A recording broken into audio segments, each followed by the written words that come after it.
To connect Oracle database to Power BI, follow these steps. Install Oracle Client. Download and install the Oracle Data Access Client or Oracle Instant Client from the Oracle website. This is required for Power BI to connect to Oracle. Ensure the Oracle Client version matches your system's architecture and Power BI version.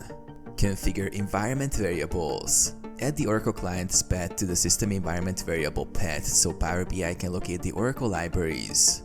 Launch Power BI. Open Power BI Desktop and go to the Home tab. Click Get Data, Database, Oracle Database.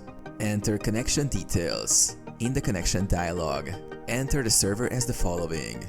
Optionally, enable direct query or import mode. Click OK. Authenticate. Provide your Oracle database username and password. Click Connect. Load data. Select tables or write SQL queries to fetch data. Load or transform the data as needed.